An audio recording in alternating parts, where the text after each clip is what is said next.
नमस्कार विद्यार्थी मित्रांनो, मी मंजिरी शशिकांत गायकवाड आपणा सर्वांचं स्वागत करते नवनीत करिअर अकॅडमी या युट्यूब चॅनलवरती. आपण एसएससी जीडीची जो काही प्रश्नसंच चालू केलेला आहे, त्या प्रश्नसंचामधला आजचा हा आपला 5वा भाग आहे. आपण जीएसचे घेतलेले, जीएस म्हणजे जीके, आपले जे जनरल स्टडीज आहे त्याचे आपले प्रश्न घेतलेले. मी आशा करते की या सगळ्या सिरीजचा तुम्हाला नक्कीच परीक्षेमध्ये फायदा होत असेल आणि ज्यांनी कोणी परीक्षा झालेली आहे त्यांनी आपल्या मित्रमैत्रिणींना परीक्षेमध्ये प्रश्न कोणत्या प्रकारचे येतात किंवा कसे प्रश्न येतात किंवा कोणते प्रश्न विचारले जातात ते नक्की शेअर करा, जेणेकरून त्यांनाही त्या दृष्टीने ते लोक अभ्यास करतील आणि काही जर त्यांचा टॉपिक झाला नसेल तर तो टॉपिकही ते लोक करतील. तर चला सुरू करूयात आपला आजचा भाग. बघा आता आपला पहिला प्रश्न काय आहे, जैन धर्माचे पहिले तीर्थकार कोण आहे? ठीक आहे. मी तुम्हाला आधीच सांगितलं होतं की आपल्याला अभ्यास करताना आपल्याला प्राचीन इतिहास, मध्ययुगीन ह्या सगळा इतिहास आपल्याला अभ्यासायचा आहे. कारण जीडीचा ज्यावेळेस परीक्षेचे जे काही PYQ जर तुम्ही पाहिले असेल तर त्याच्यामध्ये तुम्ही पाहिलंच असेल की इतिहासावरती आणि मोस्ट ऑफ प्राचीन आणि मध्ययुगीन इतिहासावरती खूप मोठ्या प्रमाणावरती प्रश्न विचारले गेलेले आहेत. आणि त्यातले एक महत्वाचं म्हणजे जैन धर्म. एक मिनिट. त्यातील एक महत्वाचा जैन धर्म आणि दुसरा म्हणजे बौद्ध धर्म, यांच्यावरती पण प्रश्न येऊन गेलेले आहेत. त्याच्यामुळे ते दोन्ही धर्म व्यवस्थित अभ्यासायचे आहेत.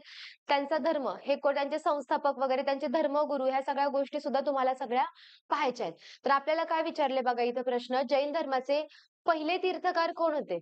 ठीक आहे. मग कोण होते रे पहिले तीर्थकार? बघा, ऑप्शन 1 वर्धमान महावीर, दुसरा ऋषभदेव आणि त्याच्यानंतर तिसरा पार्श्वनाथ आणि चौथा मल्लीनाथ. मग कोण होते जैन धर्माचे पहिले तीर्थकार? तर ऋषभदेव हे जैन धर्माचे पहिले तीर्थकार होते. बघा आता थोडीशी माहिती बघूयात. जैन धर्मामध्ये एकूण 24 तीर्थकार होऊन गेलेले आहेत. एकूण किती तीर्थकार होऊन गेलेले आहेत? तर एकूण 24 तीर्थकार जैन धर्माचे होऊन गेलेले आहेत. ऋषभदेव हे पहिले, तर वर्धमान महावीर हे 24वे तीर्थकार आहेत. आता कधी-कधी परीक्षेला तुम्हाला जसं इथं पहिलं विचारलं तसंच त्याच्यामध्ये 24वे तीर्थकार कोण आहेत हे सुद्धा प्रश्न तुम्हाला विचारला जातो. आणि तुम्हाला या आधी सुद्धा सांगितलं की जैन धर्माचे 2 पंथ पडतात, दिगंबरपंथी आणि श्वेतपंथीय.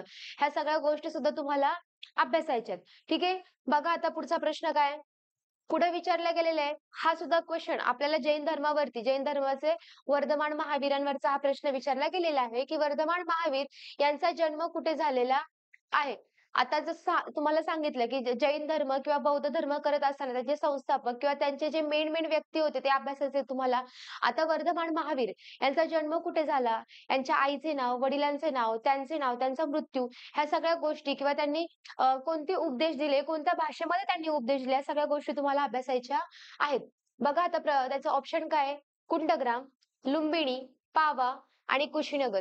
तर कुठे रे वर्धमान महावीरांचा जन्म कुठे झालाय? तर वर्धमान महावीर यांचा जन्म कुठे झाला आहे?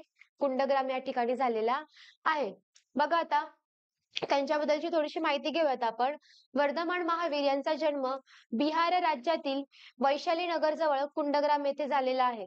राज्य सुद्धा विचारलं जाऊ शकतो की वर्धमान महावीर यांचे जन्म ठिकाण कुंडग्राम हे कोणत्या राज्यातील आहे? तर ते कोणत्या राज्यातील आहे? बिहार राज्यातील. असा सुद्धा प्रश्न विचारला जाऊ शकतो. त्यांच्या आईचे नाव त्रिशला, तर त्यांचे वडिलांचे नाव सिद्धार्थ होते. हे लक्षात ठेवा.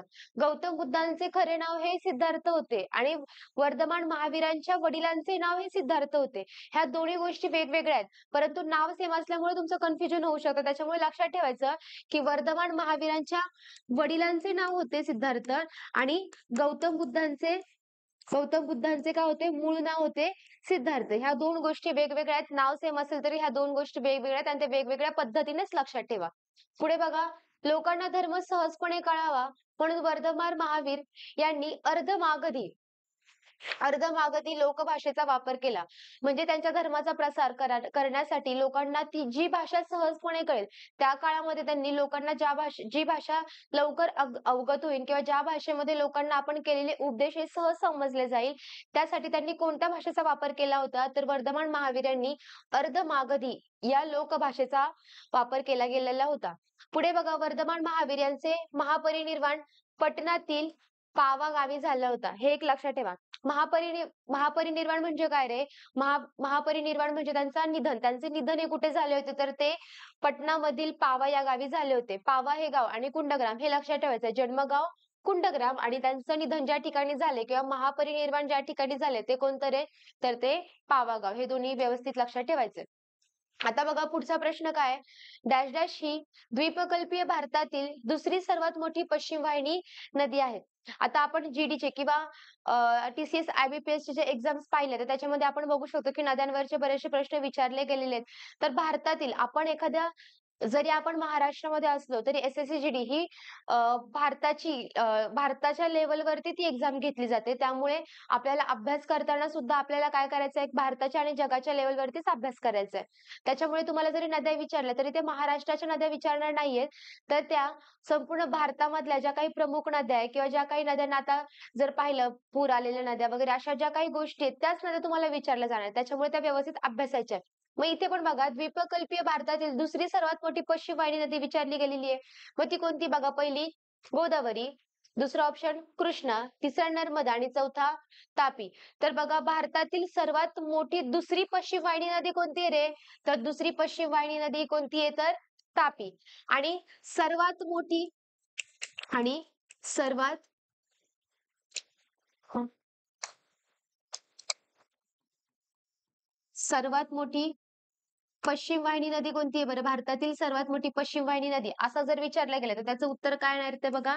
त्याचं उत्तर हे नर्मदा असं येणार आहे. भारतातील सर्वात मोठी पश्चिम वाहिनी नदी नर्मदा आणि त्याच्यानंतर दुसऱ्या क्रमांकाची सर्वात मोठी पश्चिम वाहिनी नदी कोणती? तर ती तापी. आता बघा थोडासा महाराष्ट्राच्या लेव्हलवरती विचार करूयात. महाराष्ट्रातील सर्वात मोठी पश्चिम वाहिनी नदी कोणती रे? तर तापी. आणि दुसऱ्या क्रमांकाची कोणती आहे? तर ती नर्मदा. ह्या दोन गोष्टींमध्ये फरक लक्षात ठेवा. ठीक आहे. बघा आता पुढचा प्रश्न काय आहे? आता तापी नदीचा. आता त्याच्याबद्दलची थोडीशी माहिती घेऊयात. तापी नदीचा उगम बैतूल मध्य प्रदेशमध्ये झालेला आढळतो आपल्याला आणि त्याची भारतातील लांबी किती आहे रे? तर 670 किलोमीटर लांबी आढळते तापी नदीची. शेवट कुठे होतो? तर अरबी समुद्रात जाऊन मिळते. आपल्याला माहिती आहे की गुजरातमध्ये जाऊन अरबी समुद्राला जाऊन मिळते तापी नदी. त्याच्यानंतर तापी नदी ही खचदरीतून प्रवास करते. तापी नदी ही खचदरीतून वाहणारी नदी असं सुद्धा म्हटलं जातं. द्वीपकल्पावरील दुसरी सर्वात मोठी पश्चिम वाहिनी ही नदी आहे. आता पुढचा प्रश्न बघा. डॅश डॅश प्रक्रियेद्वारे एक जीव त्याच्या अंतर्गत वातावरणाचे संतुलन राखण्याचा प्रयत्न करते. आता ऑप्शन बघा काय आहे? रक्तस्तंभन, त्याच्यानंतर अभिभावितता, विक्षेप आणि समस्थिती. मग याचं उत्तर काय रे? समस्थिती. समस्थिती प्रक्रियेद्वारे एक जीव त्याच्या अंतर्गत वातावरणाचे संतुलन राखण्याचा काय करत असतो? प्रयत्न करत असतो. मग आता समस्थितीबद्दल थोडीशी माहिती घेऊयात. तर बघा समस्थिती म्हणजे काय? ही भौतिक तसेच रासायनिक स्थिती असून ही शरीराच्या अंतर्गत भागात कार्य करत असते. हे लक्षात ठेवा. शरीराचे तापमान आणि द्रव्य संतुलित ठेवण्याचे किंवा संतुलन ठेवण्याचे काम हे कोण करत असतं? तर ते काम करतं समस्थिती हे करत असतं आणि शरीराच्या अंतर्भागामध्ये ते असतं. आता पुढचा प्रश्न बघा काय? ताग. तागलाच काय म्हणतोय आपण? ज्यूट असं सुद्धा म्हणतात तागला. तागबद्दल खालीलपैकी कोणते विधान योग्य नाही हां? योग्य नाही. नेहमी लक्षात ठेवा ज्यावेळेस तुम्हाला मल्टी लाइनर क्वेश्चन येतात, त्यावेळेस प्रश्नामध्ये बघायचं तुम्हाला काय विचारले गेलेले. नाही हा शब्द तिथं पहिला हायलाइट करून घ्यायचा, की नाही. तुम्हाला योग्य नसलेले विचारायचे.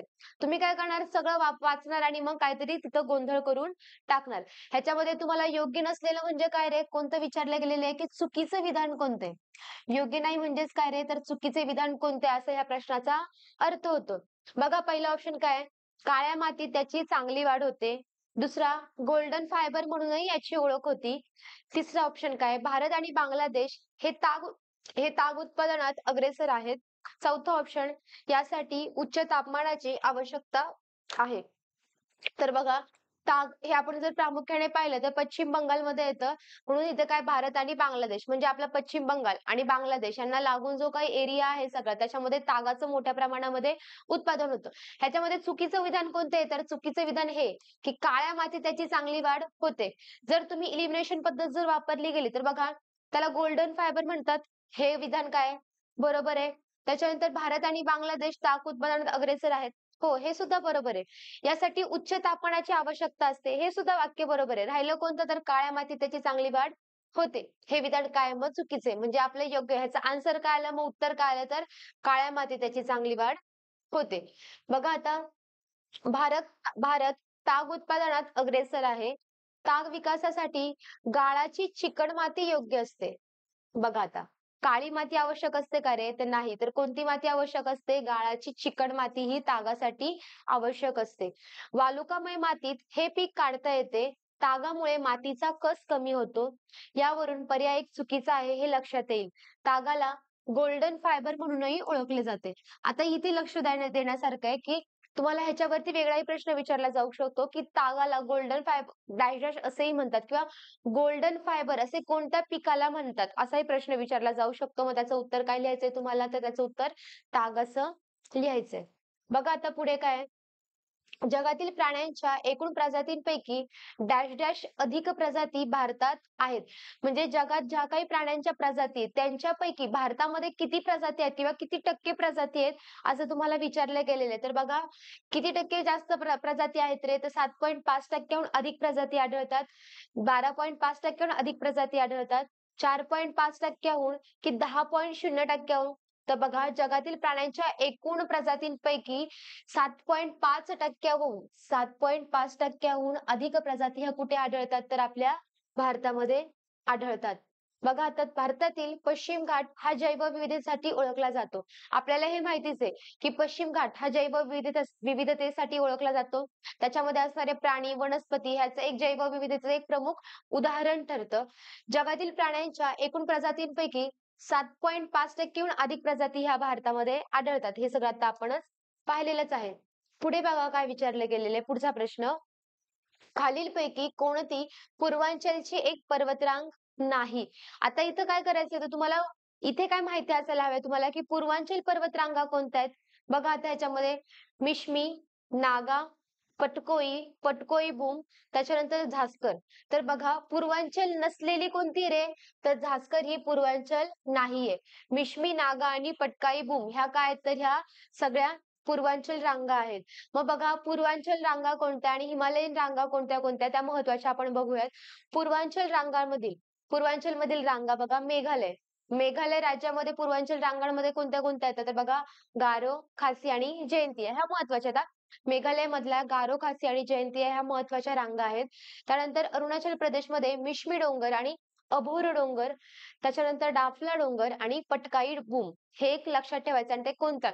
ह्या रांगा आणि त्यांचं राज्य हे सुद्धा खूप महत्वाचं आहे आपल्या जीडीच्या एक्झामच्या दृष्टीने पाहिलं गेलं तर. त्यानंतर नागालँडमध्ये पतकोई डोंगर आणि टेकड्या हे लक्षात ठेवण्यासारखे बघा. नागालँडमध्ये नागा टेकड्या आणि मणिपूरमध्ये मणिपूर डोंगर. पण हे सगळे कशामध्ये येतात रे? तर ह्या पूर्वांचल भागामध्ये येतात. आता हिमालयामधले कोणते कोणते डोंगर येतात किंवा हिमालयामध्ये कोणते येतात? तर बघा, हिमालयातील रांगा कोणत्या आहेत? पीर पांजाल, धौलाधार रांगा, काराकोरम, लडाख, त्याच्यानंतर साखर रांग आणि झास्कर ह्या सगळ्या कशामध्ये येतात रे? तर ह्या सगळ्या हिमालयामध्ये येतात. हे लक्षात ठेवायचे, पूर्वांचल रांग आणि हिमालयन रांग ह्या सगळ्या गोष्टी यांचा डिफरन्स लक्षात ठेवायचा आणि त्या तशा दृष्टीने पाठही करायच्या आहेत. पुढचा प्रश्न बघा, भारतीय वनस्पती सर्वेक्षणचे मुख्यालय कुठे आहे? आता हा बॉटनीवरचा प्रश्न विचारला गेलेला आहे, की भारतातील वनस्पती सर्वेक्षण मुख्यालय हे कुठे आहे? तर बघा, पहिलं मुंबई, दुसरं ऑप्शन कलकत्ता, तिसरं ऑप्शन दिल्ली आणि चौथं ऑप्शन चेन्नई. तर भारतीय वनस्पती सर्वेक्षणचे मुख्यालय हे कोठे आहे? तर ते आता कलकत्ता किंवा कोलकाता या ठिकाणी स्थित आहे. पुढे बघा, भारतीय वनस्पती सर्वेक्षण. आता त्या सर्वेक्षणाची स्थापना कधी झाली रे? तर त्याची स्थापना 13 फेब्रुवारी 1890 मध्ये झालेली आहे आणि ते ठिकाण कुठे आहे? कलकत्ता. ते स्थापना करण्यामागचा उद्देश काय होता मुख्य? तर भारतातील वनस्पती संपत्ती, वनस्पती आणि भारतातील लुप्तप्राय प्रजातींचे सर्वेक्षण, संशोधन आणि त्यांचे संवर्धन करणे. ज्या काही लुप्तप्राय प्रजाती आहेत आता वनस्पतींच्या, त्या वनस्पतींचं काय करायचं? संरक्षण करायचं, संवर्धन करायचे, त्यांचं सर्वेक्षण करायचे आणि त्यांचं संशोधन करून त्यांचं संवर्धन करणं हा त्याचा मेन मोटिव्ह आहे, त्याचा मेन उद्देश आहे. कशाचा? तर भारतीय वनस्पती सर्वेक्षण त्या विभागाचं. पुढे बघा, पुढचा प्रश्न काय? खालीलपैकी कोणते भारतीय राज्य सर्वात कमी लोकसंख्येचे आहे? जीडीला जरी तुम्ही आत्ताचे जरी 20 तारखेपासून परीक्षा चालू झालेली आहे जीडीची. तुम्ही जर प्रत्येक शिफ्टचे जरी पेपर पाहिले तरी तुम्हाला एका तरी शिफ्टमध्ये तुम्हाला काय दिसणार आहे बघा, लोकसंख्येवरचे प्रश्न दिसणारच आहे.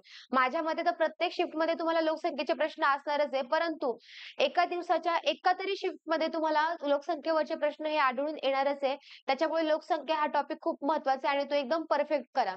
बघा आता आपल्याला काय विचारलंय, की कोणते राज्य सर्वात कमी लोकसंख्येचे राज्य आहे? ऑप्शन बघा मणिपूर, नागालँड, मिझोराम आणि सिक्कीम.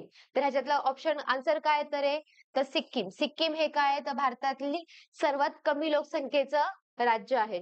आता बघा भारतामधील मग सर्वात जास्त लोकसंख्येचे आणि सर्वात कमी लोकसंख्येचे राज्य बघूयात आपण. तर बघा सगळ्यात एक नंबर म्हणजे सर्वात जास्त लोकसंख्या असणारं राज्य कोणतं आहे तर उत्तर प्रदेश. दुसऱ्या क्रमांकाचं म्हणजे उत्तर प्रदेश किती टक्के त्याची लोकसंख्या? 16.51%. भारताच्या एकूण लोकसंख्येच्या 16.51% लोकसंख्या येते. त्यानंतर महाराष्ट्र 9.28% दुसऱ्या क्रमांकाचं राज्य आहे. बिहार 8.6% हे तिसऱ्या क्रमांकाचं राज्य आहे. आता हे झाले सर्वाधिक. त्याच्यानंतर सर्वात कमी लोकसंख्या असणारे राज्य कोणते रे? तर सगळ्यात कमी कोणते आहे? सिक्कीम 0.05%. दुसऱ्या क्रमांकाचं मिझोराम 0.09%.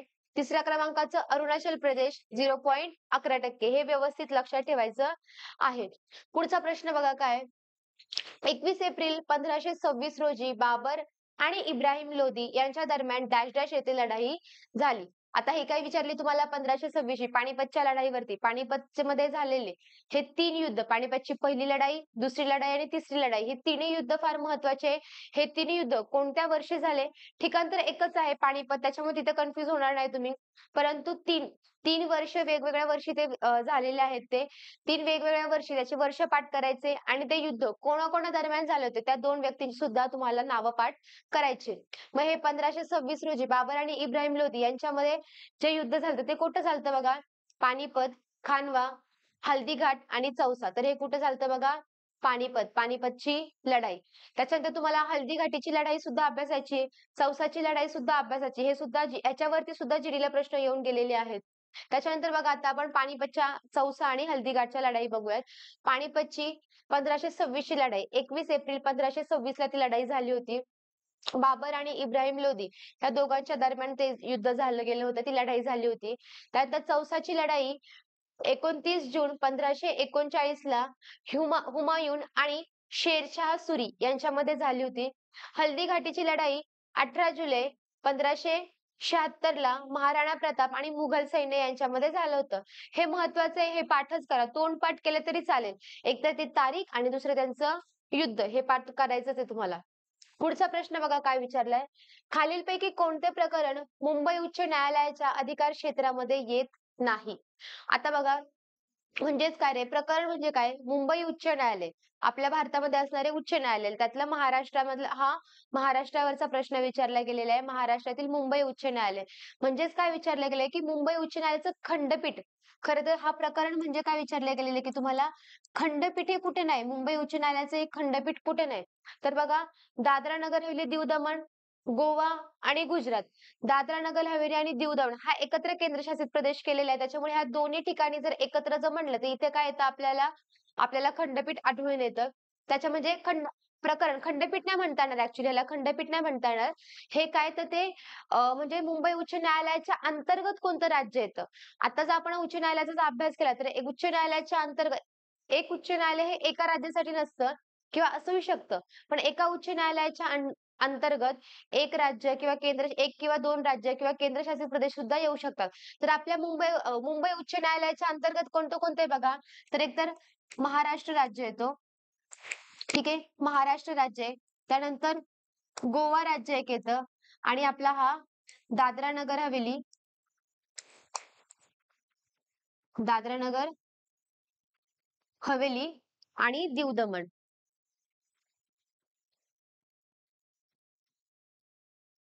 दादरा नगर हवेली आणि दीव दमण हे केंद्रशासित प्रदेशा अंतर्गत आपलं मुंबई उच्च न्यायालय येतं.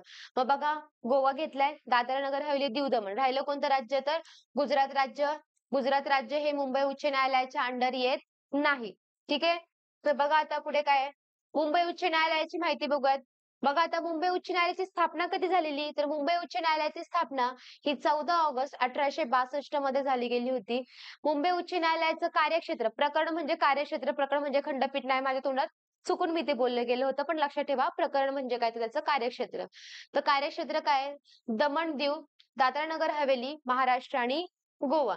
ठिकाण कुठे आहे बरं त्याचं उच्च न्यायालयाचं? तर मुंबईमध्ये. आणि त्याची खंडपीठे, आता हे खंडपीठे कुठे-कुठे आहेत तर बघा, छत्रपती संभाजीनगर, नागपूर आणि पणजी या ठिकाणी काय येतात तर मुंबई उच्च न्यायालयाची खंडपीठे आहेत.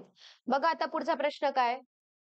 पद्मा सुब्रमण्यम हे एक प्रसिद्ध नाव कशाशी संबंधित आहे?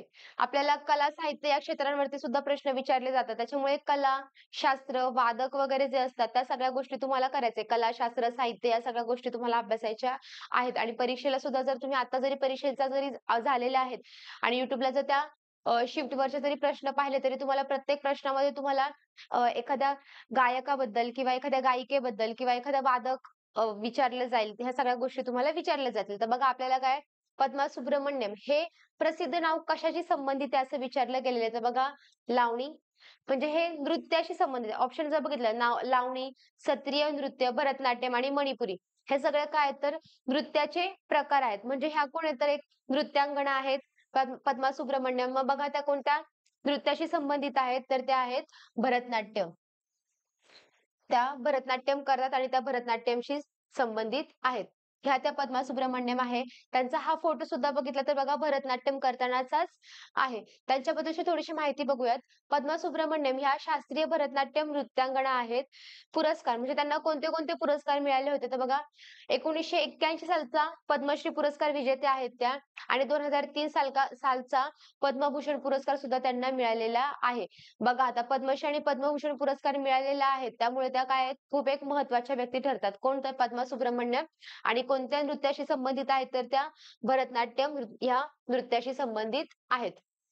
पुढचा प्रश्न बघा रे, वर्धमान महावीर यांनी आपला उपदेश लोकांना कळावा म्हणून डॅश डॅश लोकभाषेचा वापर केला. आत्ताच ह्याच्या आधीच मी तुम्हाला ह्याची माहिती सांगितली होती. मग बघा वर्धमान महावीर यांनी त्यांचे उपदेश लोकांपर्यंत कळावे किंवा लोकांना लवकर समजावे, लोकांना उपजावेत म्हणून त्यांनी कोणत्या भाषेचा वापर केला होता? तर बघा अर्धमागधी, पाली, मराठी आणि मारवाडी. मग वर्धमान महावीर यांनी कोणत्या भाषेचा वापर केला होता? तर वर्धमान महावीर यांनी अर्धमागधी या भाषेचा काय केला होता तर वापर केलेला होता. आता मला सांगा, कमेंट्स बॉक्समध्ये मला नक्की कळवा, की पाली या भाषेचा वापर कोणी केला होता? त्यांचे उपदेश करण्यासाठी पाली या भाषेचा वापर कोणत्या व्यक्तीने केला होता? हे नक्की कमेंट्समध्ये मला कळवा. पुढे बघा आता वर्धमान महावीर यांचा जन्म बिहार राज्यातील वैशाली नगर जवळील कुंडलग्राम येथे झालता. वडिलांचे नाव सिद्धार्थ, आईचे नाव त्रिशला. लोकांना धर्म सहजपणे कळावा म्हणून त्यांनी काय तर अर्धमागधी लोकभाषेचा वापर केलता आणि त्यांचा महापरिनिर्वाण हा पावा येथे झालता. आपण ह्या आधी सुद्धा ह्या सगळ्या गोष्टींची माहिती पाहिलेलीच आहे. पुढचा प्रश्न बघा. सर्वाधिक लांब शक्तिपीठ महामार्ग महाराष्ट्रातील किती जिल्ह्यांमधून जातो? आता हा बघा करंट अफेअरवरचा क्वेश्चन आहे.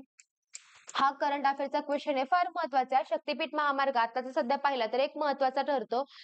शक्तिपीठ महामार्ग हा शक्तिपीठ महामार्ग हा कुठं जातो रे? तर शक्तिपीठ महामार्ग हा महाराष्ट्र आणि गोवा. ठीक आहे.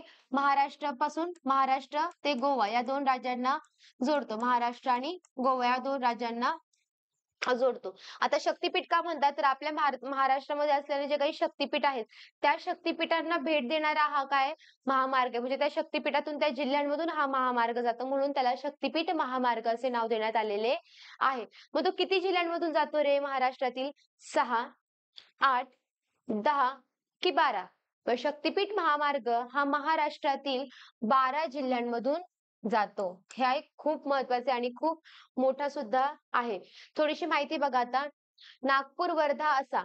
बघा एकतर महत्वाचं म्हणजे तुम्हाला सांगितलं मी महाराष्ट्र आणि गोवा या 2 राज्यांना हा जोडतो. बस महाराष्ट्रातून सुरुवात कुठून होते रे? तर महाराष्ट्रातून त्याची सुरुवात ही नागपूरमधून होते. खरं बघायला गेलं तर हा महामार्ग नागपूर ते गोवा असा आहे त्याचा. नागपूर ते गोवा असा त्याचा मार्ग आहे. बघा आता नागपूर-वर्धा असा 80 किलोमीटरचा समृद्धी महामार्गाचा भाग आहे. त्यामुळे शक्तिपीठ वर्धा येथून सुरू होणार असून हा मार्ग वर्धा, यवतमाळ, हिंगोली, नांदेड, परभणी, बीड, लातूर, धाराशिव, सोलापूर, सांगली, कोल्हापूर आणि सिंधुदुर्ग या 12 जिल्ह्यांतून जाणार आहे. आता तुम्हाला ह्या 12ही जिल्ह्यांची नावं पाठ करायची किंवा ॲटलीस्ट लक्षात तरी ठेवायची, की कोणत्या कोणत्या जिल्ह्यांमधून हा मार्ग जातो. यामुळे नागपूर ते गोवा दरम्यानचा प्रवास वेळ सुमारे 10 तासांनी कमी होईल. किती रे? तर 10 तासांनी हा प्रवास आपला कमी होणार आहे. नागपूर ते गोवा दरम्यानचा हा आपला प्रवास.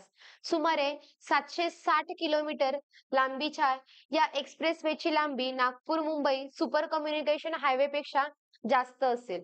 ठीक आहे? शक्तिपीठ महामार्ग हा लक्षात ठेवायचा आहे. अजूनही शक्तिपीठ महामार्गाबद्दलची जर तुम्हाला काही अजूनही माहिती मिळत असेल तर ती काढा. फक्त जीडीच्या एक्झामसाठी नाही तर पोलीस भरती असेल, एमपीएससी असेल किंवा अजून सरळ सेवेच्या ज्या काही परीक्षा असतील त्या सगळ्या परीक्षेसाठी सुद्धा हे एक खूप महत्त्वाचा भाग आहे. आणि करंट अफेअरवरचे तर सगळेच क्वेश्चन. असं नाही की करंट अफेअर हे फक्त एसएससी जीडी साठी वेगळं असू शकतं, एमपीएससी साठी वेगळं असू शकतं किंवा पोलीस भरतीसाठी वेगळं असू शकतं. असं काही नाही.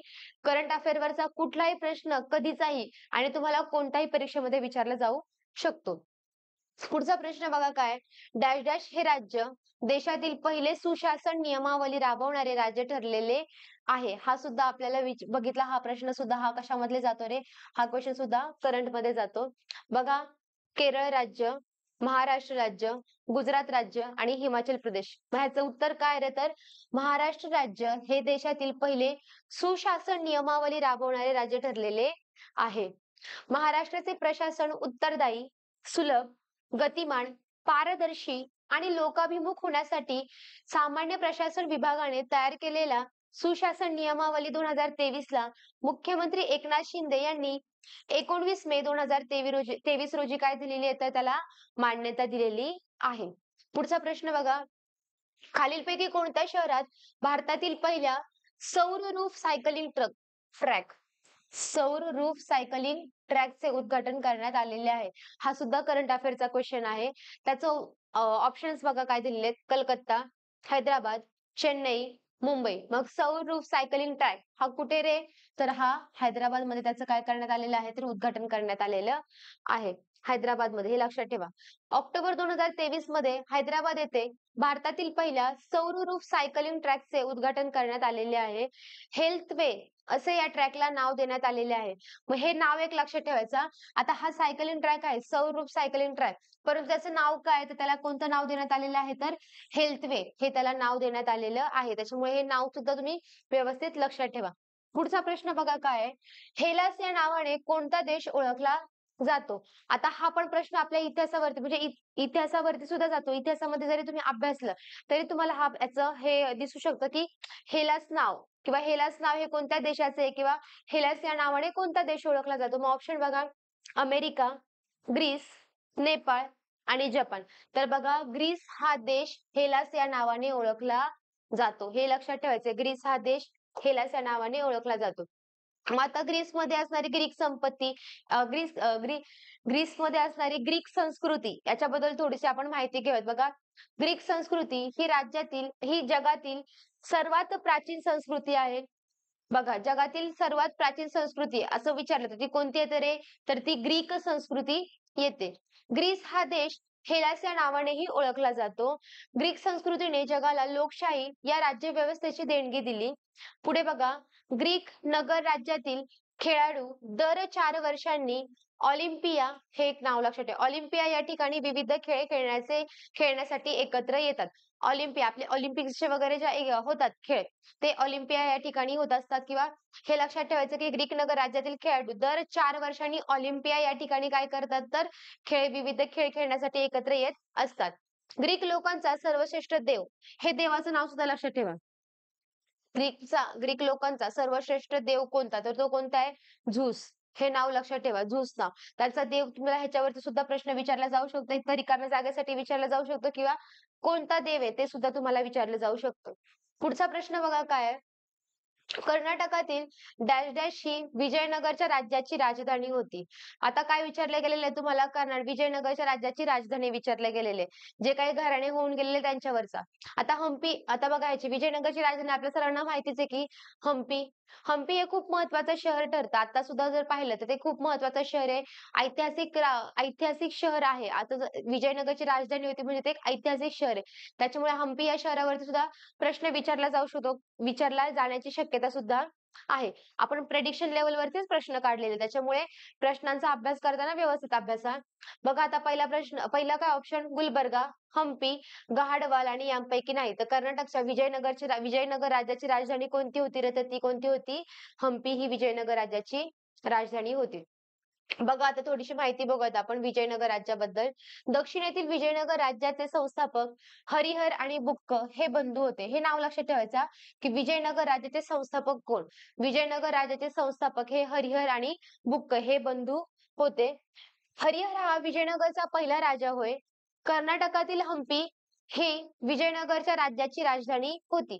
आता हम्पी हे शहर कोणत्या राज्यातले? असा सुद्धा प्रश्न विचारला जाऊ शकतो. तर हम्पी हे कोणत्या राज्यामध्ये येतं? तर ते कर्नाटक या राज्यामधलं ठिकाण आहे. विजयनगर राज्याच्या इतिहासातील सर्वात कर्तबगार राजा कृष्णदेवराय याने तेलुगू भाषेत आमुक्तमाल्यदा हा ग्रंथ लिहिलेला आहे. हा ग्रंथ सुद्धा खूप महत्वाचा आहे आणि तो ग्रंथ कोणी लिहिलाय तर कृष्णदेवराय यांनी लिहिलेला आहे. त्याच्यामुळे हे व्यवस्थित आणि कोणत्या भाषेमध्ये लिहिलेलं आहे ते पण लक्षात ठेवा. तो तेलुगू भाषेमध्ये त्यांनी लिहिलेला होता. बघा आता पुढचा प्रश्न काय? पुढचा प्रश्न शिखांचे 9वे गुरु गुरु गोविंद तेग बहादूर यांचा शिरच्छेद कोणी केला? आता बघा, शीख धर्मीय वेगवेगळ्या धर्मांवरती आपल्याला प्रश्न विचारले जाऊ शकतात. आता शीख धर्मियांचे शिखांचे पहिले गुरु, शिखांचे 9वे गुरु, गुरु तेग बहादूर यांचा काय शिरच्छेद केलता म्हणजे त्यांना कैद करून त्यांचा शिरच्छेद करण्यात आला होता. त्यांचा त्यांचा मृत्यू करण्यात आला होता. त्यांना मारून त्यांची हत्या करण्यात आली होती. मग त्यांची हत्या कोणी केली होती? तर बघा, अफजल खान, शहाजहान, औरंगजेब आणि बाबर. तर बघा, शिखांचे 9वे गुरु, गुरु तेग बहादूर यांचा शिरच्छेद हा कोणी केला होता रे? तर औरंगजेबाने केलेला होता. हा प्रश्न खूप इम्पॉर्टंट मध्ये मी सांगेल कारण हा प्रश्न SSC मध्ये सुद्धा विचारला गेलेला आहे आणि पोलीस भरतीच्या सुद्धा परीक्षेमध्ये हा प्रश्न विचारला गेलेला आहे. त्याच्यानंतर बघा, त्यांच्याबद्दलची थोडीशी माहिती बघूयात आपण. शीखांबद्दलची. गुरु नानक हे शीख धर्माचे संस्थापक होते. शीख धर्माचे संस्थापक कोण होते? तर कोण होते ते? गुरु नानक होते. शीख धर्माचा पवित्र ग्रंथ कोणता आहे? तर ग्रंथ साहिबा हा शीख धर्माचा पवित्र ग्रंथ. या ग्रंथामध्ये संत नामदेव हे महत्वाचं वाक्य हा. या ग्रंथामध्ये संत नामदेव, चैतन्य महाप्रभू आणि संत कबीर यांच्या रचनांचा समावेश होतो. तुम्हाला विचारलं जाऊ शकतं की कोणत्या ग्रंथामध्ये संत नामदेव, संत कबीर यांच्या ग्रंथांचा रचनांचा समावेश आढळून येतो? तर ते कोणतं रे? तर ग्रंथ साहिब. आणि हा ग्रंथ कोणाचा आहे? तर शीख धर्मियांचा पवित्र ग्रंथ हा असलेला आपल्याला आढळून येतो. औरंगजेबाने शिखांचे 9वे गुरु गुरु तेग बहादर यांना कैद केले व त्यांचा शिरच्छेद केला. त्यानंतर गुरु गोविंद सिंग हे शिखांचे 10वे गुरु म्हणजेच शेवटचे गुरु मानले जातात. हा एक महत्वाचा आहे की शिखांचे 10वे गुरु कोण रे? तर शिखांचे 10वे गुरु हे गुरु गोविंद सिंग हे होते आणि ते शेवटचे. असंही विचारलं जाऊ शकतं की शिखांचे 10वे गुरु कोण आहे? असा प्रश्न विचारला जाऊ शकतो किंवा शिखांचे शेवटचे गुरु कोण? असाही प्रश्न विचारला जाऊ शकतो. तर त्याचं उत्तर तुम्हाला काय लिहायचंय? तर गुरु गोविंद सिंग असं लिहायचंय. पुढचा प्रश्न बघा काय? राजाराम मोहन राय यांना राजा ही पदवी कोणी दिली? राजाराम मोहन राय यांना राजा ही पदवी कोणी दिली होती? तर बघा, अकबर शहा दुसरा, शहाजहान सुरी, औरंगजेब बादशाह आणि अकबर दुसरा. तर कोणी रे? अकबर शहा दुसरा यांनी त्याला काय राजाराम मोहन राय यांना राजा ही पदवी दिली गेली होती. मग आता राजाराम मोहन राय हे खूप महत्वाचे इतिहासामध्ये आपण जर पाहिलं तर राजाराम मोहन राय खूप महत्वाचे व्यक्ती ठरतात. त्यांनी सतीची प्रथा बंद केली होती आपल्या भारतामध्ये किंवा सतीची प्रथा बंद व्हावी यासाठी त्यांनी खूप प्रयत्न केले होते. कलकत्तामध्ये ते होते. बघा आता राजाराम मोहन रायचा जन्म 1772 ला पश्चिम बंगालमधील राधानगर येथे झाला. हिंदू कॉलेज, वेदांत कॉलेज या कॉलेजची त्यांनी स्थापना केली होती. तुम्हाला प्रश्न विचारला जाऊ शकतो की हिंदू कॉलेज आणि वेदांत कॉलेजची स्थापना करणारे व्यक्ती कोण? किंवा त्यांची स्थापना कोणी केली? असाही प्रश्न विचारला जाऊ शकतो. त्यानंतर 1815 मध्ये त्यांनी कोलकाता येथे आत्मीय सभेची स्थापना केली. हे एक पण खूप महत्वाचं आहे की आत्मीय सभेची स्थापना कोणी केली? तर कोणी केलेली? राजाराम मोहन राय यांनी केलेली. 1828 मध्ये त्यांनी ब्राह्मो समाजाची स्थापना केली. हे ब्राह्मो समाज हे खूप महत्वाचे आहे. बघा, ब्राह्मो समाजाची स्थापना कोणी केली होती? तर राजाराम मोहन राय यांनी केली होती 1828 मध्ये. पण नंतर ज्यावेळी राजाराम मोहन रायांचा मृत्यू झाला, त्यावेळी ब्राह्मो समाजामध्ये काय पडली होती? तर फूट पडली त्यांच्या मृत्यूनंतर. आणि मग कोणते रे? तर बघा, आदी ब्राह्मो समाज आणि भारतीय ब्राह्मो समाज असे दोन मध्ये त्याचा एक तर आदी ब्राह्मण समाज आणि दुसरा भारतीय ब्राह्मण समाज, असे दोन भागामध्ये त्याचं काय झालं, तर दोन भागांमध्ये फूट पडली होती आणि दोन ह्या समाजांची काय झाली तर स्थापना झाली होती. पुढे बघा, मुघल बादशाह अकबर शाह दुसरा याने राजाराम मोहन रॉय यांना राजा ही पदवी दिलेली होती. त्यांचे वर्तमानपत्र सुद्धा महत्वाचे आहे, ते सुद्धा व्यवस्थित अभ्यासा. पुढचा प्रश्न बघा, खालीलपैकी भारतातील सर्वात मोठे खाजगी बंदर कोणते? भारतातील सर्वात मोठे खाजगी बंदर कोणते? हा एक महत्वाचा प्रश्न आहे. तर बघा कोणते? कांडला बंदर, मुंद्रा बंदर, तुतुकुरीन बंदर आणि जवाहरलाल नेहरू बंदर. तर भारतातील सर्वात मोठे खाजगी बंदर कोणते रे? तर ते कोणते? मुंद्रा बंदर हे काय तर भारतातील सर्वात मोठे खाजगी बंदर आहे.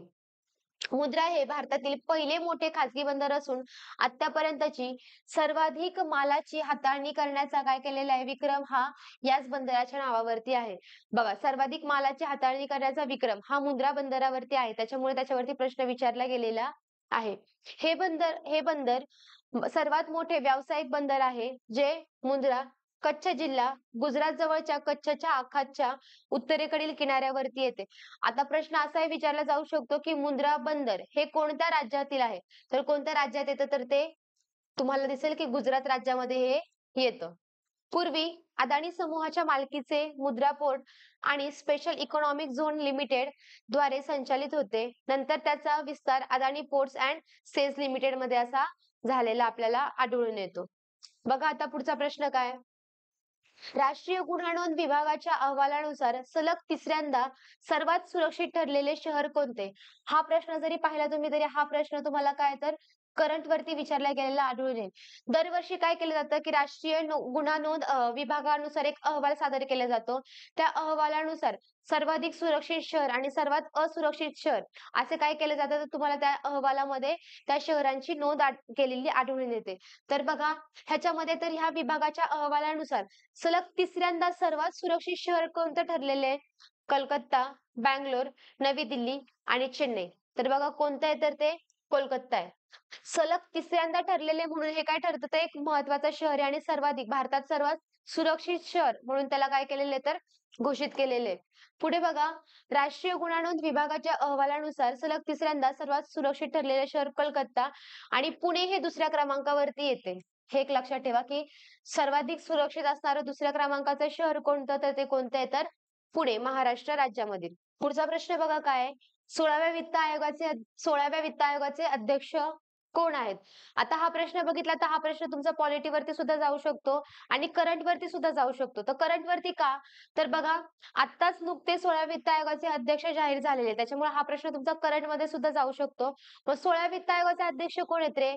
बघा, अरविंद पानगडिया, एन.के. सिंग, वाय.व्ही. रेड्डी आणि मनोज कुमार. मग 16व्या वित्त आयोगाचे अध्यक्ष कोण आहेत तर अरविंद पानगडिया हे कोण आहेत तर 16व्या वित्त आयोगाचे अध्यक्ष. आता आपल्याला अभ्यास करताना वित्त आयोग महत्वाचा आहे. वित्त आयोगावरती प्रश्न येऊ शकतो.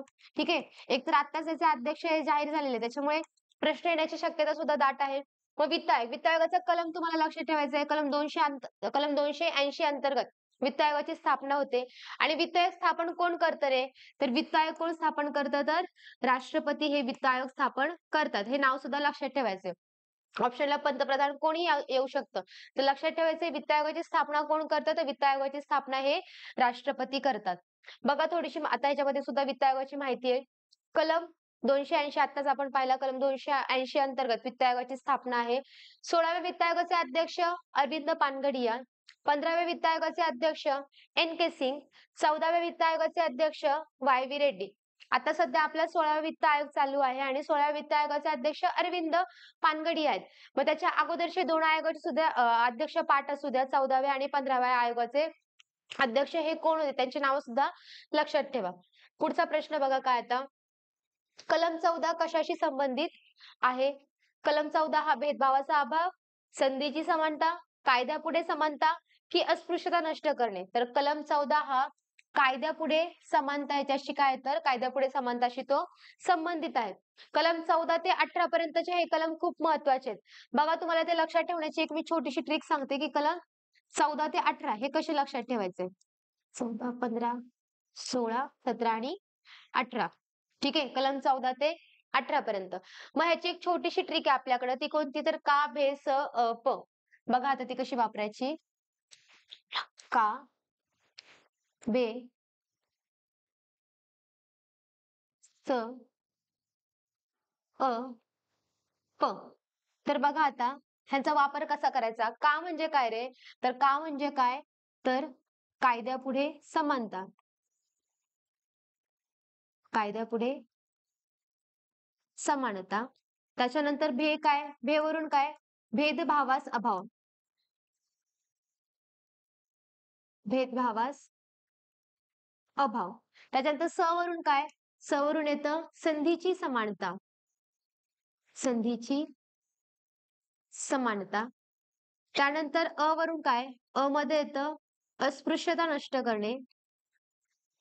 अस्पृश्यता नष्ट करणे आणि प वरती काय येतं? तर प वरून येतं पदव्या नष्ट करणे. तर बघा आता कायद्यापुढे समानता म्हणजे काय रे? तर कायद्यापुढे समानता म्हणजे कायद्यापुढे कोणतीही स्त्री पुरुष किंवा तो कोणत्याही जाती धर्माचा असू, काळा गोरा कोणत्याही धर्माचा, कोणत्याही पंथाचा असू दे. परंतु कायद्यापुढे प्रत्येक जण हा काय असला पाहिजे? तर कायद्यापुढे प्रत्येक जण हा समानच असला पाहिजे आणि हे कोणत्या कलमांतर्गत सांगितलेलं आहे? तर हे कलम 14 मध्ये सांगितलेलं आहे. त्याच्यानंतर कलम 15 बघा काय आहे? वरून भेदभावास अभाव म्हणजे काय? वेगवेगळे जे भेदभाव होतात, म्हणजे काळा, गोरा, गरीब, श्रीमंत किंवा असले कोणताही भेदभाव आपल्या ह्याच्यामध्ये भेदभाव करता कामा नये म्हणून काय तर भेदभावाचा अभाव. ह्या सगळ्या गोष्टी कशामध्ये सांगितल्या आहेत? तर कलम 15 मध्ये त्या सांगितलेल्या आहेत. कलम 16 काय? संधीची समानता. म्हणजेच काय स्त्री असो किंवा पुरुष असो सगळ्यांना ह्या संधी ह्या समानच मिळाल्या पाहिजेत. ते कशामध्ये येतं? तर कलम 16 संधीची समानता. कलम 17 काय? अस्पृश्यता नष्ट करणे. आपल्या ह्याच्यामध्ये बघा किंवा पहिल्या काळामध्ये खूप काही अस्पृश्यता होती. आता सुद्धा असणारी अस्पृश्यता, ते अस्पृश्यता काय नष्ट करणे हे कशामध्ये सांगितलंय तर कलम 17 मध्ये. कलम 18 मध्ये काय तर पदव्या नष्ट करणे. पदव्या नष्ट करणे म्हणजे कोणत्या पदव्या रे? तर बघा जे काही आपण एखाद्या व्यक्तीला बघा राजा, महाराजा असं म्हणतो. राजा, महाराजा म्हणतो म्हणजे काय? तर त्या व्यक्तीला एखाद्या व्यक्तीला जर आपण महाराज म्हणलं गेलो, तर तो व्यक्ती काय ठरतो? उच्च उच्च ठरतो आणि दुसरा व्यक्ती काय तर नीच ठरतो किंवा त्या व्यक्तीला स्वतःला कमीपणा जाणवतो. त्याच्यामुळे ह्या सगळ्या पदव्या काय केल्या गेलेल्या आहेत तर नष्ट करण्यात आलेल्या आहे. म्हणून पदव्या नष्ट करणे हे कशामध्ये तर कलम 18 अंतर्गत येतं. पुढे बघा काय आहे? आता हा रंगस्वामी कप कोणत्या खेळाशी संबंधित आहे? तुम्हाला ड्युरंड कप वगैरे हे सगळे कप तुम्हाला पाठ करायचे आहेत. कारण त्या कपांबद्दल किंवा त्या खेळाशी संबंधित असतात. ते खेळ कोणत्या खेळाशी संबंधित आहे हे तुम्हाला विचारलं जातं. आता आपल्याला इथं कोणता विचारलाय तर रंगस्वामी कप हा कोणत्या खेळाशी संबंधित आहे? बघा पहिला ऑप्शन हॉकी, दुसरा क्रिकेट, तिसरा फुटबॉल आणि चौथा गोल्फ. तर बघा रंगस्वामी कप हा हॉकी या खेळाशी संबंधित आहे. ठीक आहे, हे लक्षात ठेवायचं कोणत्या खेळाशी संबंधित आहे तर तो हॉकी या खेळाशी संबंधित आहे. त्याच्यानंतर बघा त्याच्याबद्दलची थोडीशी माहिती घेऊयात आपण. आंतरप्रांतीय स्पर्धा रंगस्वामी चषक म्हणूनही ओळखली जात होती. ऑलिम्पिक राष्ट्रीय संघासाठी खेळाडूंची निवड करणे हे त्यामागचे ध्येय होते. युनायटेड प्रोव्हिन्स आणि गेमचा पहिला सामना जिंकला. त्यामध्ये पी.सी. बॅनर्जी आणि ध्यानचंद यांच्या मार्गदर्शनाखाली संयुक्त प्रांताने राजपुताना 3-1 किंवा 3-1 असा पराभव केला होता. आणि कोणाच्या मार्गदर्शनाखाली झालेला तर तो बॅनर्जी आणि ध्यानचंद यांच्या मार्गदर्शनाखाली. मग रामास्वामी हे कोणता कशासाठी कप येतो तर तो हॉकीचा कप आहे. हॉकी खेळाशी त्याचा संबंध असलेला दिसून येतो. पुढचा प्रश्न बघा काय? सत्यशोधक समाजाची स्थापना ही कोणी केलेली आहे? आता हा प्रश्न आपल्या महाराष्ट्रातील समाजसुधारकांवरचा प्रश्न विचारला गेलेला आहे. बघा पहिला एक महात्मा गांधीजी, दुसरा फिरोजशाह मेहता, तिसरा गोपाळकृष्ण गोखले आणि चौथा काय तर महात्मा फुले. तर बघा सत्यशोधक समाजाची स्थापना ही कोणी केलेली आहे रे? ती महात्मा फुले यांनी केलेली आहे. महात्मा फुले हे सत्यशोधक समाजाचे कोण आहेत तर संस्थापक होते. आणि महात्मा फुलेंबद्दल थोडीशी माहिती घेऊ आपण. महात्मा फुलेंनी आपल्या सगळ्यांना माहिती की महात्मा फुलेंनी मुलींची पहिली शाळा चालू केलेली. ठीक आहे. पुण्यामध्ये त्यांनी काय केलेलं तर मुलींची पहिली शाळा चालू केलेली आणि मुलींना शिकवण्यासाठी त्यांनी सुरुवात कुठून करायची म्हणून त्यांनी अगोदर काय केलं तर आपल्या पत्नीलाच शिकवलं. त्यांच्या अक्षर ओळख निर्माण केली. मग त्यांची पत्नी कोण होती? तर त्यांची पत्नी कोण होत्या? तर त्या होत्या सावित्रीबाई फुले. ठीक आहे, सावित्रीबाई फुले. आपल्या ह्याच्यामधल्या पहिल्या महिला शिक्षिका किंवा पहिली महिला मुख्याध्यापिका म्हणून सुद्धा त्यांना आपण ओळखतो. मग बघा त्या काळामध्ये ज्या काळामध्ये एखाद्या स्त्रीला एवढं महत्त्व नव्हतं किंवा त्या काळामध्ये एवढे भेद केले जात होते. त्या काळामध्ये एका एका स्त्रीने किंवा एका पुरुषाने एक शाळा निर्माण करणे किंवा एका स्त्रीने घराबाहेर पडून इतर स्त्रियांना शिकवणे हे सोपं होतं का रे? तर नव्हतं. त्यांच्यासाठी खूप अवघड होतं. त्यांना बाहेरील लोकांनीच नव्हे तर त्यांच्या घरातील लोकांनी सुद्धा विरोध केला. परंतु महात्मा फुलेंनी हा सगळा विरोध पत्करून त्यांनी काय केलं? मुलींसाठी कार्य केलं. त्यांनी गोरगरिबांसाठी कार्य केलं. शूद्रातील शूद्र लोकांसाठी कार्य केलं. त्यांनी शेतकऱ्यांसाठी सुद्धा कार्य केलेले. मग बघू आपण या सगळ्या गोष्टीची किंवा सत्यशोधक समाजाबद्दलची आपण थोडीशी माहिती बघूयात. आता ह्या सत्यशोधक समाजाची स्थापना कधी झालेली? तर बघा 24 सप्टेंबर इसवी सन 1873 रोजी महात्मा फुले यांनी सत्यशोधक समाजाची स्थापना केलेली. जमीनदार, शेठजी व पुरोहितांकडून होणाऱ्या अन्याय अत्याचारापासून गुलामगिरीतून शूद्राती शूद्र समाजाची मुक्तता करणे व त्यांना हक्काची जाणीव करून देणे हे सत्यशोधक समाजाचे काय होतं? ध्येय होतं. हे लक्षात ठेवायचं की सत्यशोधक समाजाचे ध्येय काय होतं ह्याच्यावरती विचारला जाऊ शकतो. सार्वजनिक सत्यधर्म हा सत्यशोधक समाजाचा प्रमाण ग्रंथ मानला जातो. हा एक खूप महत्वाचा ग्रंथ आहे सार्वजनिक सत्यधर्म. आणि हा ग्रंथाचा लेखक कोण आहे किंवा कोणी लिहिला होता हा ग्रंथ? तर हा ग्रंथ सुद्धा महात्मा फुलेंनीच लिहिलेला आढळून येतो. त्याच्यामुळे हा एक खूप महत्वाचा ग्रंथ आहे आणि तो ह्या समाजाचा सत्यशोधक समाजाचा एक ग्रंथ मानला जातो. पुढे बघा सत्यशोधक समाजातर्फे दीनबंधू हे मुखपत्र सुरू केले होते. सत्यशोधक समाजाचे मुखपत्र कोणतं होतं? तर ते कोणतं होतं? दीनबंधू होतं. त्यानंतर सर्व साक्षी जगतपती त्याला नकोच मध्यस्थी हे त्या समाजाचं घोषवाक्य होतं. सत्यशोधक समाजाचे घोषवाक्य कोणतं होतं? तर सर्व साक्षी जगतपती त्यास नकोच मध्यस्थी हे त्याचं काय होतं? तर घोषवाक्य होतं. बघा आता पुढचा प्रश्न. झारखंड येथील सिंद्री खत कारखाना हा कोणत्या पंचवार्षिक योजनेत उभारला गेला होता? आता हा काय विचारला गेलेला आहे की कोणत्या पंचवार्षिक योजनेवरती हा विचारला गेलाय. पंचवार्षिक योजना कधी सुरू झालेल्या रे? तर पहिली 1951 ते 1956 मध्ये ही पहिली पंचवार्षिक योजना झाली होती. त्या काळामध्ये भारताचे पंतप्रधान कोण होते? तर पंतप्रधान होते पंडित जवाहरलाल नेहरू. पंडित पंडित जवाहरलाल नेहरू हे काय होते? तर हे पंतप्रधान होते आणि त्यावेळेसच काय झालं या पंचवार्षिक योजनेसाठी सुरुवात झाली. मग झारखंडमध्ये जो सिंद्री खत कारखाना आहे हा खत कारखाना कोणत्या पंचवार्षिक योजनेमध्ये सुरू करण्यात आला होता? तर बघा 8वी पंचवार्षिक योजना, पहिली पंचवार्षिक योजना, तिसरी पंचवार्षिक योजना की 5वी पंचवार्षिक योजना? तर बघा झारखंड येथील सिंदरी खत कारखाना हा पहिल्या पंचवार्षिक योजनेमध्ये सुरू करण्यात आलेला.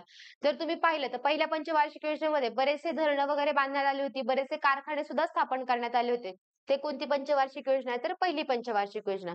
बघा आता पहिल्या पंचवार्षिक योजनेअंतर्गत कोणत्या कोणत्या गोष्टी घडल्या होत्या? दामोदर प्रकल्प, हिराकुंड प्रकल्प, भाकरा नांगल प्रकल्प, मेटूर धरण आणि कोसी प्रकल्प. त्यानंतर पेरांबूल येथील रेल्वे डब्यांचा कारखाना म्हणजे पेरांबूल येथे काय रेल्वे डब्यांचा कारखाना हा पहिल्या पंचवार्षिक योजनेच्या काळामध्ये स्थापन करण्यात आला होता. चित्तरंजन येथे रेल्वे इंजिनचा कारखाना हा सुद्धा पहिल्या पंचवार्षिक योजनेचा आहे आणि झारखंड येथील सिंद्री येथला हा कोणता? तर खत कारखाना हा पण कोणता आहे? तर पहिल्या पंचवार्षिक योजनेच्या अंतर्गतच विचारलेला दिसून येतो किंवा त्याची स्थापना झालेली दिसून येते. आता पुढचा प्रश्न बघा. गांधी आयर्विन करार कोणत्या वर्षी झाला? आता बघा ऑप्शन बघा 1919, 1931, 1909 आणि 1932. तर बघा गांधी आयर्विन करार हा 1931 मध्ये झाला. आता सगळ्यात आधी बघा गांधी आयर्विन करार का झाला रे? का करण्यात आला? तर बघा पहिलं लक्षात ठेवा की गोलमेज परिषदा झाल्या होत्या. काय तर गोलमेज परिषद झालत्या. तर गोलमेज परिषद किती झाल्या होत्या? तर गोलमेज परिषद ह्या 3 झालत्या. 1930 त्याच्यानंतर 1931 आणि 1932 अशा 3 गोलमेज परिषदा झालत्या. ज्यावेळी पहिली गोलमेज परिषद झाली होती, तर त्या पहिल्या गोलमेज परिषदेला महात्मा गांधीजी उपस्थित नव्हते. परंतु ब्रिटिशांना काय करायचं होतं, की महात्मा गांधीजी त्यांना हवे होते. म्हणून महात्मा गांधीजी गोलमेज परिषदेला उपस्थित राहावे म्हणून आयर्विन काय केले? गांधीजींकडे गेले. आयर्विनने गांधीजींचे काही गोष्टी मान्य केल्या आणि गांधीजींनी आयर्विनच्या काही गोष्टी मान्य केल्या आणि त्याच्यानंतर मग दुसऱ्या गोलमेज परिषदेला महात्मा गांधीजी काय झाले? उपस्थित झाले. परंतु दुसऱ्या गोलमेज परिषदेमध्ये स्वतंत्र मतदारसंघ ही संकल्पना मान्य झाली किंवा स्वतंत्र मतदारसंघाचा ठराव हा काय झालेला? तर संमत झाला होता आणि तो गांधीजींना मान्य नव्हता. म्हणून गांधीजींनी काय केलं? तर दुसऱ्या गोलमेज परिषदेवरती किंवा तिसऱ्या गोलमेज परिषदेला ते हजर राहिले नाही. त्यांनी गोलमेज परिषदांवरती काय केलं? तर बहिष्कार टाकला होता. त्यानंतर महात्मा गांधी आपल्याला माहिती आहे त्याच्यानंतर महात्मा गांधीजींना एरोड्याच्या जेलमध्ये टाकण्यात आलं होतं. तिथे त्यांनी उपोषणाला बसले होते आणि मग त्याच्यानंतर महात्मा गांधीजी आणि आंबेडकर यांच्यामध्ये पुणे करार झाला होता. त्याला गांधी-आंबेडकर करार किंवा एरोडा करार असं सुद्धा आपण म्हणतो. ठीक आहे. म्हणजे बघा पुढे असा प्रश्न विचारला जाऊ शकतो, की महात्मा गांधीजी कोणत्या गोलमेज परिषदेला उपस्थित होते? तर महात्मा गांधीजी हे दुसऱ्या म्हणजेच 1931च्या दुसऱ्या गोलमेज परिषदेला उपस्थित होते. पुढे बघा, त्याबद्दलची थोडीशी माहिती आहे.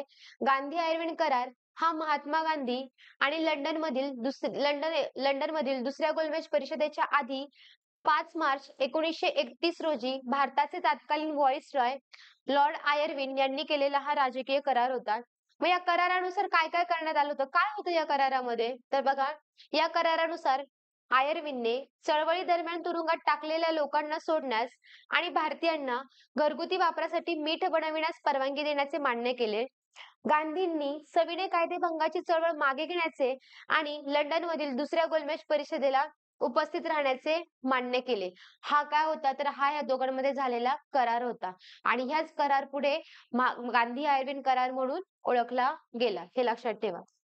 पुढचा प्रश्न बघा, आता हा आपला शेवटचा प्रश्न आहे. प्रश्न काय आपला?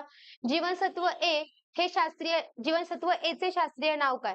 म्हणजे व्हिटॅमिन ए चे रासायनिक नाव किंवा शास्त्रीय नाव काय असं विचारले गेलेले. मग काय आहे बघा, थायमिन, एस्कॉर्बिक आम्ल, रेटिनॉल की फायलोक्विनिन? तर बघा, व्हिटॅमिन ए चं रासायनिक नाव काय? तर ते आहे रेटिनॉल. बघा आता तुम्हाला मी सगळ्या व्हिटॅमिनचं थोडीशी ट्रिकनुसार सांगते. र, थ, ए, क, टाफी असं लक्षात ठेवायचं. र, थ, ए, क. र, थ, ए, क. र वरून आणि हे vitamin A, vitamin B, vitamin C आणि व्हिटॅमिन डी. र, थ, ए, क. र वरून काय रे? र वरून रेटिनॉल ह्यांचे शास्त्रीय नाव. थ वरून थायमिन. त्यानंतर ए वरून ॲस्कॉर्बिक ॲसिड.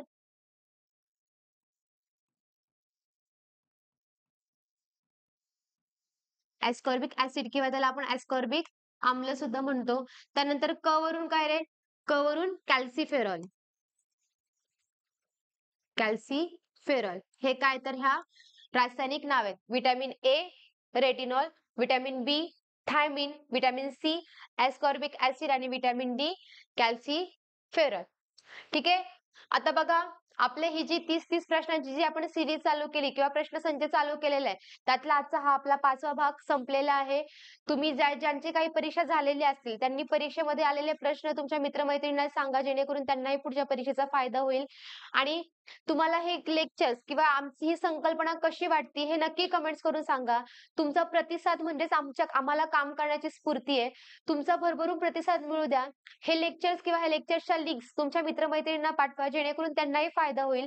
आणि जेवढे आम्हाला तुमचा प्रतिसाद मिळेल, जेवढे व्ह्यूज, जेवढे लाईक्स मिळतील, खरं तर त्याच्यासाठी आपण करत नाहीये. परंतु आपल्या ह्या गोष्टी आपल्या तळागाळातील लोकांपर्यंत आपल्या ह्या गोष्टी पोहोचाव्यात किंवा त्यांच्यापर्यंत शिक्षण सोपं व्हावं, या दृष्टीने आपण ह्या गोष्टी चालू केलेल्या आहेत. ही संकल्पना आपण चालू केलेली आहे.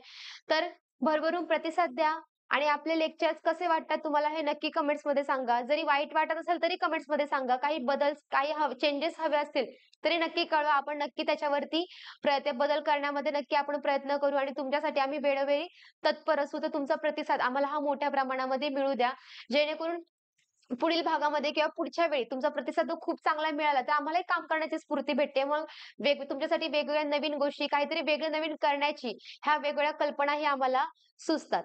तर बघा, लेक्चर आवडलं असेल तर नक्की लाईक करा, शेअर करा आणि कमेंट बॉक्समध्ये सांगा आणि चॅनलला सबस्क्राईब करायला विसरू नका. भेटूया पुन्हा अशाच नव्या एका सीरीजमध्ये, नव्या एका प्रश्नसंच घेऊन पुढील लेक्चर्समध्ये.